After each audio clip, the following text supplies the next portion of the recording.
Hey all, so back with another war video. This time we are up against Book of Vishanti. I am bringing Luke and Ultron again. I imagine that's going to be pretty common, but this time we are also bringing along Leader. Leader is not tactic, or he would just be insane this season, but there's still unique places where he shines. So starting off with Luke, this is pretty much a nothing burger. Luke against a Mystic Tactic champion is going to win basically anywhere on the map this season, and this is no exception. Man-Thing does have poisons that he will place, but they are going to do 0 damage to us because of decay.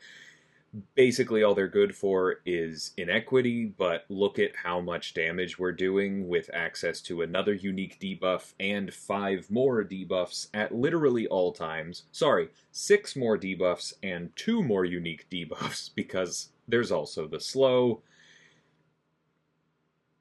the lack of critical damage, the presence of inequity. Luke Cage cares not.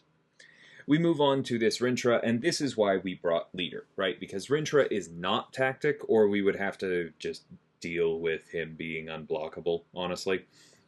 But because he's not tactic, we can use Leader here, and Leader just does everything to turn off this node.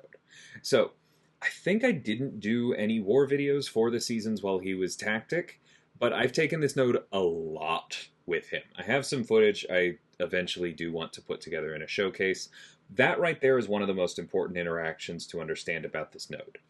Even though Masochism does not purify Leader's severe debuffs, it still tries to, which puts it on cooldown and allows you to parry normally in this fight, even though parry is a non-personal debuff and thus is not severe and can be purified by Masochism if I were to try it, say, right here while it's not on cooldown.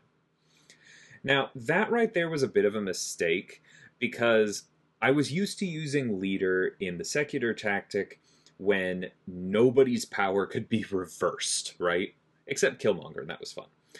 And I enjoy reversing power with Leader and doing damage based on that, but ultimately I think Rintrah's specials are just too long for that, and so I should have done the normal plan of attack for me on this node, which is to just go to the special 3, make sure the door is open and we have some Furies, and throw it. And like I said, that's what I should have done. Throwing the special 2 put me out of my rhythm, and I wasn't really thinking about the door being open, so we don't have the Furies here. And so keep in mind, this is as bad as the degen's ever going to get, and it's doing 9k damage per second. If we had waited to actually have these Furies from the door being open, and then gotten a few more from applying more debuffs, then that would have been significantly better for us. So yeah, this one we slow played. Rintrah's a tank, don't get me wrong on that, but this cost us 2 minutes because I approached it poorly. Basically no reversal damage, you can't heal reverse on that node because of Indomitable, and a very suboptimal degen off the special 3, and still only 2 minutes for one of the tankiest defenders in the entire game. There's a reason Leader did not get a damage buff. He does not need it. But back to the Luke Cage show, because that is what decay is. We've got America Chavez here. Again, we immediately go for the parry heavy, get the slow and the debilitate up for even more unique debuffs. We have all 5 withers, we're stacking exhaustions, we reverse Mystic dispersion between the exhaustions and the wither, and just everything is gravy here. We could go to the special 2, but we don't really need it because there's nothing America's doing that we need to turn off, and so I'm just going with the burst damage on the special 1, even though I know it won't stun. You don't care. You're just winning in 40 seconds. Next up, same fight I took last war. We have Gorr here. This one goes a little bit less ideally, if I remember correctly. I got a little bit less lucky at the start, exhaustions weren't going quite as well, and Gorr didn't let me get him in the corner, right? I was able to be much more aggressive last war, And this time he's just kind of blocking, throwing specials. It's fine. Once we have our, 3 exhaustions up, or the 2 exhaustions plus the debilitate, we're good to go. Like, we have the reversal here. You can see it. It's subtle because we're only reversing Rich Get Richer for half, but that's enough. Decay handles the debuffs. We take some block damage, but not too much. And we just keep going. I could have gone for the special 2 there. It would have been good. It would have reduced some of his debuffs, some of his buffs. But it honestly doesn't matter. We're never going to stop him, even with a 75% concussion, from activating that power efficiency. We don't care about stopping his regen.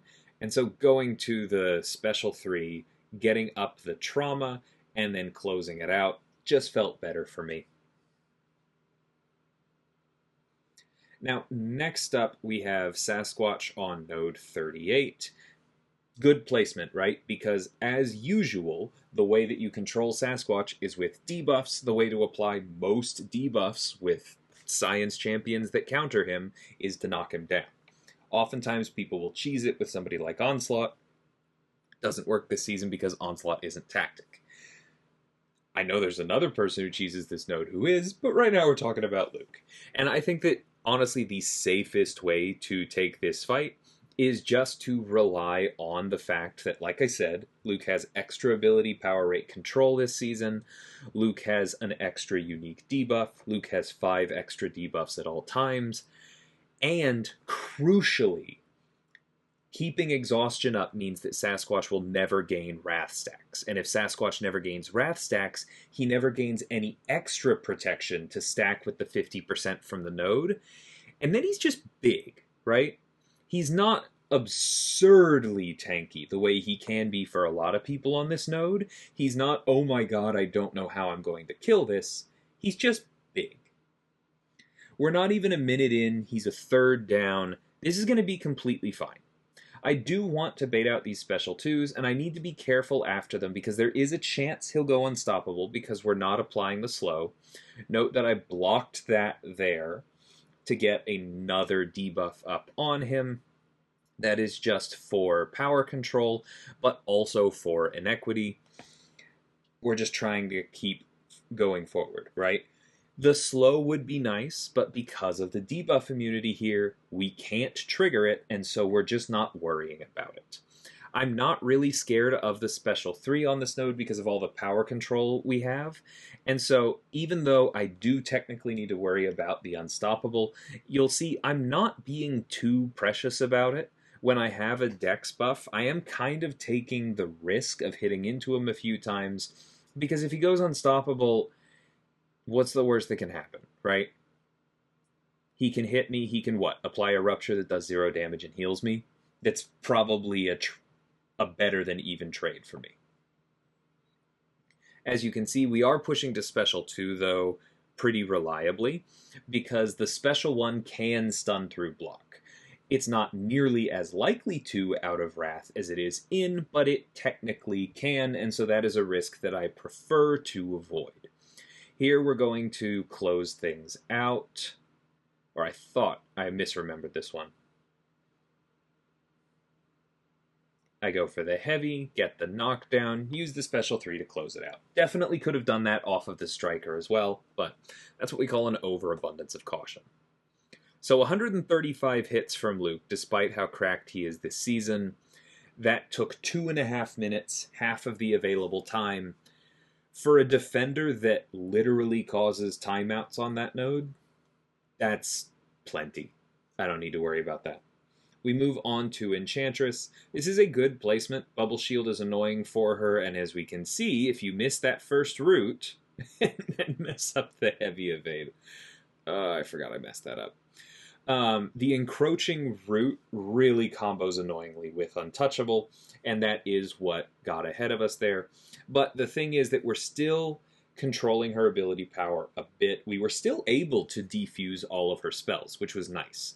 But if that hadn't been possible, then the crucial thing here is that thanks to Decay, If we don't control her spells properly and she throws a special one with some still up, then we don't have to worry about that damage, right? We don't have to worry about the abjuration damage reflecting on us from all of the damage she prevented. We don't have to worry about her passive dots. None of that matters thanks to Decay.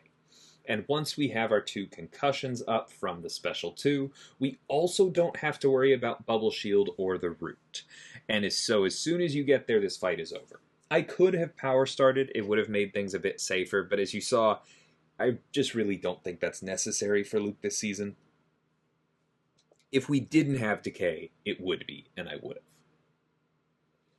Moving on to Wolverine Weapon X, this one, conversely to the Gorr fight, goes better than Last War.